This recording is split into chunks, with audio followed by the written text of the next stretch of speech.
Muito bem, galera. Esse resumo aqui é o resumo de função afim. Para você saber o que é função afim, ela era conhecida como função do primeiro grau, certo? Então, em alguns lugares ainda é bastante utilizado a função do primeiro grau, mas o termo mais atual é função afim. E aí, nós temos que saber o que é uma função afim. Uma função afim é toda função que tem essa lei de formação. Um f de x igual a x mais b, onde o a e o b são números reais. Então, o a e o b são números reais, são quaisquer números que você queira, certo? E aí, temos também que saber que o a tem que ser diferente de zero. Já vou mostrar por que o a tem que ser diferente de zero. Mas, além de você saber que a função tem essa cara, você tem que saber que toda função afim, ou função do primeiro grau, é uma reta, graficamente. Se você representar no plano cartesiano, vai ter que dar uma reta. Então, vamos lá. O que significa esses coeficientes? O que significa esse a e o que significa esse b? Esse a aqui, galera, tem a ver com a inclinação da reta. Se o a for positivo, a inclinação vai ser crescente. Se o a for negativo, a inclinação vai ser decrescente. Então, vamos supor o seguinte. Vamos supor que você tenha essa reta aqui, ó. Essa reta. Essa reta é uma função crescente ou decrescente? É uma função decrescente, certo?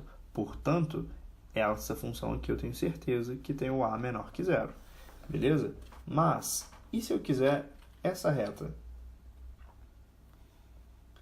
Essa reta aqui, ela é uma reta crescente. Portanto, o a é maior do que zero.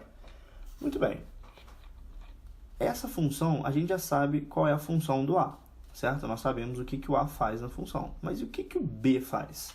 O b, ele tem a ver com a posição no eixo y. B, ele é exatamente a posição que a reta está encostando no eixo y. Se o b for 5, por exemplo, significa que a reta está tocando no eixo y no 5. Se o b for menos 2, significa que ela está tocando no menos 2. Se o b for 0, significa que ela está passando pela origem. Certo? E como que a gente vai saber aonde toca o eixo x? Esses pontos aqui, ó, onde a função está tocando o eixo x. Então, vamos lá. O que a gente aprendeu até agora? O a, ele tem a ver com a inclinação da reta. Se ele é positivo, reta crescente. Se ele é negativo, reta decrescente. O b tem a ver com a posição no eixo y. Aonde a reta toca no eixo y, eu sei que é o b. E aonde a reta toca o eixo x?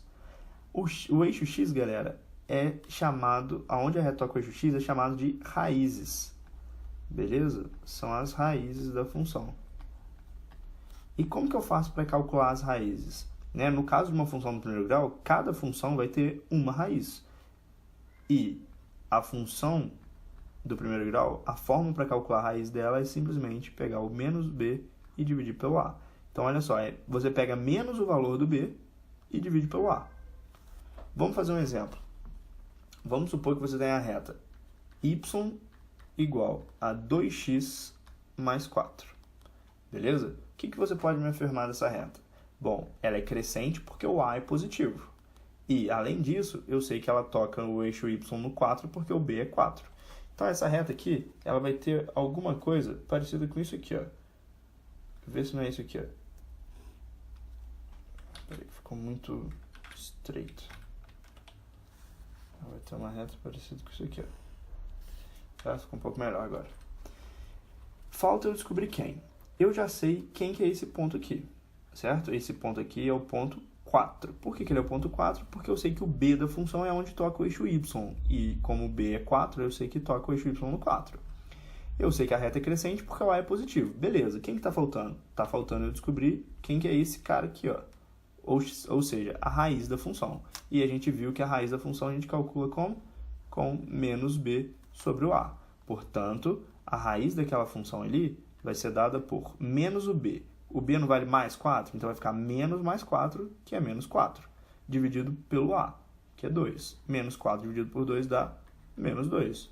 Muito bem. A função, então, a raiz é menos 2. Beleza, então esse aqui foi o resuminho, que você precisa saber de função do primeiro grau, função afim. Vamos, então, fazer alguns exercícios que estão voltados para o Enem. Portanto, esse exercício aqui foi do Enem de 2008. Ele fala o seguinte: A figura abaixo representa o boleto de cobrança da mensalidade de uma escola, referente ao mês de junho de 2008. Ele deu esse boleto aqui, certo? Esse boleto aqui tem bem a cara de um boleto original. Se você pegar um boleto de verdade, isso aqui tem bastante a ver. E ele fala também que se m de x é o valor em reais da mensalidade a ser paga, em que x é o número de dias em atraso, então qual que é o valor de m de x? Qual que é a função, galera? Repare que isso aqui é uma função, porque depende de quantos dias atrasou. Então isso aqui é uma função do valor em relação ao número de dias de atraso. Como é que a gente vai calcular isso? Olha como é que é simples. Primeiramente, qual que é o valor que você tem que pagar, independente se está atrasado ou não? O valor que eu tenho que pagar é o valor do documento. Tá aqui, ó, R$500. Beleza. Agora, se eu pagar atraso, o que eu vou ter que pagar? Eu vou ter que pagar uma multa de R$10 só por eu ter atrasado e mais 40 centavos por dia, galera, por dia de atraso, certo? Muito importante esse lance aqui, por dia. Por quê? Porque é esse valor aqui que vai aumentar, certo? Esse valor aqui é fixo, esse valor aqui é fixo. Por quê? Se você atrasou um dia, não importa se você atrasou um dia ou se você atrasou 10 dias, você vai ter que pagar o valor do documento e a multa de R$10. O que vai alterar são o dinheiro que você vai pagar por dia de atraso, que no caso são 40 centavos. Então vamos fazer essa conta. Quem que vai ser o valor m de x? O valor m de x, galera, vai ser o quê? Vai ser o valor R$500 que você vai ter que pagar, que é o valor do documento, mais a multa de atraso, né, já que ele está falando o número de dias em atraso. Então ele já está assumindo que você está atrasado. Então você vai ter que pagar a multa por ter atrasado, que é R$10. E mais o valor de atraso, que é 40 centavos por dia. Quantos dias você atrasou? Não sei. Se você atrasou um dia, você vai fazer 1 vezes 40 centavos. Um detalhe importante é o seguinte: qual é a unidade que está esse 500? Está em reais, certo? Aqui está em reais também, a multa do 10. E o 40 está em 40 centavos. Como é que eu transformo 40 centavos para reais, galera? 40 centavos é 0,4 reais, concorda comigo? Já que 100 centavos não dá R$1, então 40 centavos corresponde a 0,4 reais, certo? Então isso aqui é centavos, isso aqui é reais. Beleza? Muito bem. Então, se eu atrasar um dia, eu pagaria 1 vezes 0,4 centavos, 0,4 reais. Se eu atrasasse 2 dias, 2 vezes 0,4. Se eu pagar 3 dias, 3 vezes 0,4. E se eu atrasasse x dias, eu vou pagar x vezes 0,4, certo? Muito bem. Então vamos fazer essa conta. Quanto que vai dar isso aqui, ó? M de x vai dar 500 mais 10, 510. E quanto que é x vezes 0,4?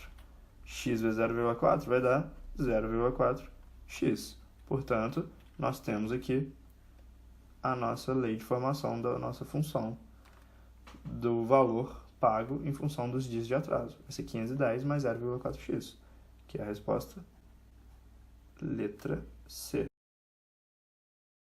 Muito bem, pessoal.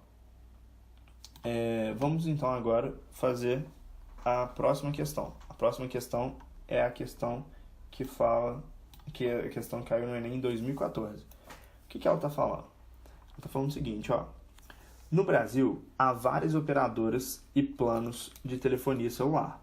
Uma pessoa recebeu 5 propostas, A, B, C, D e E, de planos telefônicos. O valor mensal de cada plano está em função do tempo mensal das chamadas, conforme o gráfico. E aqui ele deu o gráfico. E ele fala também, essa pessoa pretende gastar exatamente R$30 por mês com telefone. Dos planos telefônicos apresentados, qual é o mais vantajoso em tempo de chamada para o gasto previsto por essa pessoa? Então, a pessoa tem que gastar R$30. Então, como que eu vou fazer para descobrir qual que é o mais vantajoso para a pessoa que quer gastar exatamente R$30? Como que eu vou analisar esse vantajoso? Em relação ao tempo de chamada, ele falou. Então, eu vou ter que ver qual é o plano que eu posso falar mais tempo pagando exatamente R$30. Então, vamos lá. O plano B é o primeiro que você pode eliminar. Por que você pode eliminar o B?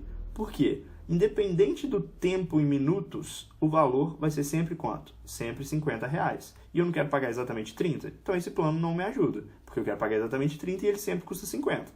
Muito bem, então o plano B não é um plano vantajoso para o que eu preciso. Vamos procurar outro plano. Repare que o plano D nós também podemos eliminar. Por que nós podemos eliminar o plano D? Porque olha só, tá aqui o 30, certo? R$30 é essa linha aqui, ó.